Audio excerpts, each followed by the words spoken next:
Assalamualaikum warahmatullahi wabarakatuh. Bismillah, kita mulai. Saya janji tadi kita mulai apa sih yang dibawa oleh Sunan Kalijogo. Oke, ini penting. Mungkin ada yang fakultas dakwah di sini. Rumus dakwahnya Sunan Kalijogo ini. Jadi para wali itu punya dua kubu, tapi bukan kubu untuk musuhan, kubu strategi dakwah. Ada yang gaya Sunan Giri dan kawan-kawan, ada yang gaya Sunan Bonang, Sunan Kalijogo dan kawan-kawan. Ini yang gaya Sunan Kalijogo. Berhadapan dengan masyarakat Jawa yang kuat sekali memegangi tradisi. Beda nanti sama Barat ketika diserang oleh rasionalisme. Kalau orang timur kayak Jawa itu tradisi itu nomor satu. Jangan diotak-atik. Kalau diotak-atik orangnya bisa ngamuk. Itu gen kita itu. Maka Sunan Kalijogo punya rumus yang pertama apa? Kalau ada adat yang sekiranya tidak cocok sama Islam, tapi susah diubah, ya diubah cuma pelan-pelan, tidak kesusu. Dan tidak pakai kekerasan. Kalau pakai kekerasan, apalagi kesusu, hasilnya pasti kontraproduktif. Maunya orang tertarik dan serius berislam, bisa jadi dia malah lari. Tujuannya dakwah itu kan biar orang seneng. Maka pelan-pelan, ojo dipeksa, apalagi diamuk, dipentungi. Biar Islamnya benar. Tidak bisa.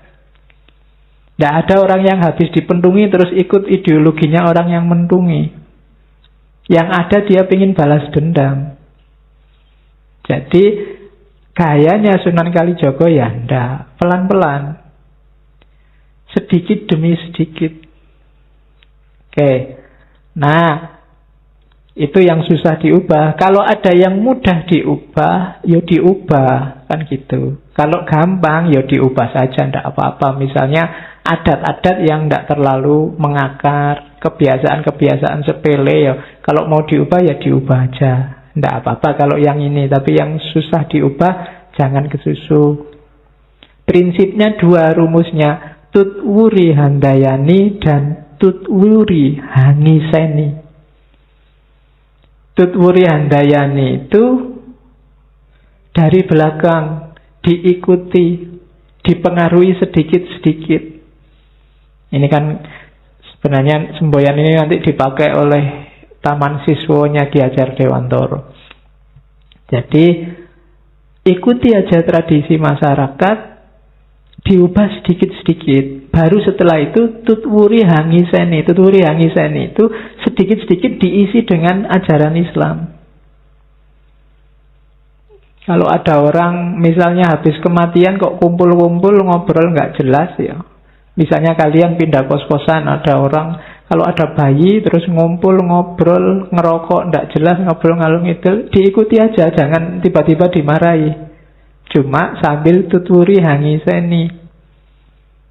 Masuklah ke sana, ikutilah, isilah sedikit-sedikit dengan yang baik. Lama-lama mereka berubah. Makanya jangan kaget kalau ada wali-wali tertentu yang kerjaannya masuk ke lokalisasi, masuk ke bar, masuk.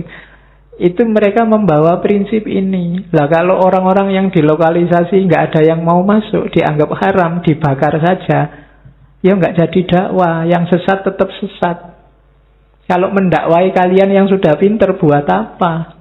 Wong wis apik, dakwah itu ke yang jelek. Maka jangan dimarahi kalau ada wali yang dakwah ke sana. Ya meskipun kalau kalian saya tidak percaya. Ya, kok kalian lokalisasi kok ke sana dakwah, Pak? Tidak percaya aku. Ngajari tahajud itu loh, Pak.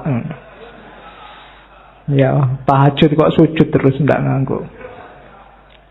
Ya, jadi mereka ini Tutwuri Hangiseni diisi sidik-sidik. Ya bayangkan ya, saya bayangkan misalnya Orang-orang mabuk, orang-orang preman-preman itu tiba-tiba ono kiai ikut duduk bersama mereka. Nggak usah kiai itu ceramah, yang mabuk sungkan dewe. Lama-lama bisa bubar itu, nggak jadi mabuk di situ. Itu pendekatan kultural namanya. Oke, jadi tutwuri handayani, tutwuri hangisani. Diikuti pelan-pelan, diubah pelan-pelan. Jangan dimarahi, jangan disesat-sesatkan, dikafir-kafirkan. Nanti mereka lari dari Islam. Nah, itu strateginya Sunan Kalijogo. Orang Jawa suka dengan kesaktian-kesaktian, Sunan Kalijogo masuk lewat jalur itu. Orang Jawa suka dengan wayang, masuk lewat wayang. Suka dengan lagu-lagu, masuk lewat lagu-lagu. Itulah tutwuri handayani, tutwuri hangisani. Masyarakatnya jadi enak menerimanya. Gitu loh. Oh, ternyata agama baru ini sama aja tuh kayak milik kita. Jangan-jangan lebih sempurna, kan orang mikirnya ke sana. Oke. Makanya orang Jawa yang suka sakti-sakti, Sunan Kalijogo menunjukkan, wah aku ya iso sakti, bahkan lebih dari mereka. Itu kan masuk pelan-pelan sambil ngisi. Sama kayak Nabi Muhammad turun di Arab. Orang Arab terkenal dengan dunia kepenyairannya, masuk dengan Al-Quran, punya nilai sastra yang luar biasa. Jadi tidak datang tiba-tiba dipukuli semua biar masuk Islam, enggak. Ditarik pakai Quran yang nilai sastranya luar biasa. Dan yang terakhir, anti konfrontasi.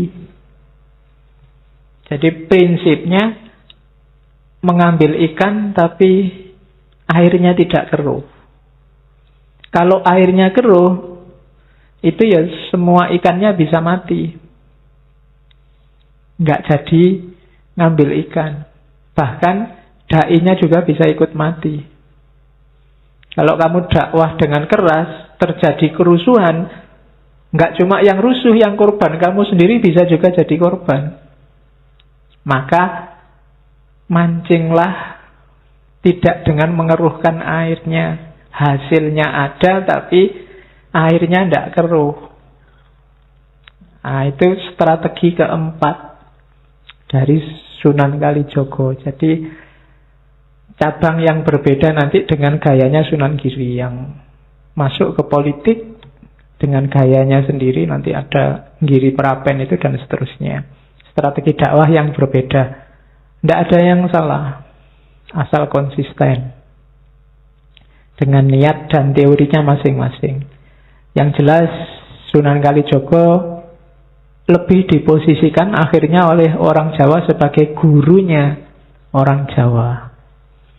Dalam banyak kasus selalu yang disebut Sunan Kalijogo. Yang tadi nama Kalijogo ini juga sebenarnya kontroversi. Ada yang bilang karena disuruh nunggui tongkat di pinggir kali oleh Sunan Bonang. Ini yang banyak orang kritik, masa cuma nongkrong di pinggir kali wae dadi wali. Banyak yang kritik gitu ya. Nah, sebenarnya itu lagi-lagi mitos-mitos simbolisme yang harus kamu baca secara konotatif. Kalau istilah Kalijaganya sendiri ada yang bilang ya karena setelah nanti Sunan Kalijogo ini setelah berguru ke Nabi Khidir kan pulang itu. Pulang itu dia nggak balik ke Tuban tapi nanti ke Cirebon yang di desa Kalijaga itu. Dan di Cirebon itu nanti petilasannya diapit 2 sungai. Dan menurut ceritanya masyarakat, di antara kisahnya Sunan Kalijogo di sana itu kegemarannya Sunan Kalijogo itu kungkum di sungai. Kungkum ngerti ya? Ya, jadi berendam di sungai. Nah, itu makanya terus lama-lama dikenal sebagai Desa Kalijaga, Sunan Kalijogo. Kapan-kapan silahkan ke sana. Masih ada petilasannya, masjidnya masih ada. Di sana ada mitos tentang kera. Jadi kera di sana itu kalau Jumat, kalau hari biasa itu di mana-mana ketemu kalian kera, tapi kalau hari Jumat tidak akan ketemu. Kamu cari di mana saja tidak akan ketemu. Nah, itu mitosnya dulu ada warga yang waktunya sholat Jumat diperintah sholat, diminta-minta sholat Jumat, sampai Sunan Kalijogo sendiri menemui mbok kamu sholat Jumat, dia tidak mau. Akhirnya Sunan Kalijogo jengkel, terus balik badan sambil bilang, sing ra gelem sholat yo kaya monyet, kaya bedes. Nah, akhirnya dia berubah jadi monyet. Terus mitosnya di sana jumlah kera di sana itu 77 dan nggak akan berkurang, nggak akan bertambah. Kalau hari Jumat berkurang 1. Nah, yang tadi dikutuk oleh Sunan Kalijaga ini jadi manusia terus sholat Jumat, tapi Jumat balik lagi jadi kera. Ya. Nah, itu mitos-mitosnya. Yuk bacalah secara konotatif. Jadi ya itu pasti ada maknanya simbol-simbol itu. Tergantung kita membacanya. Oke, itu strategi dakwahnya.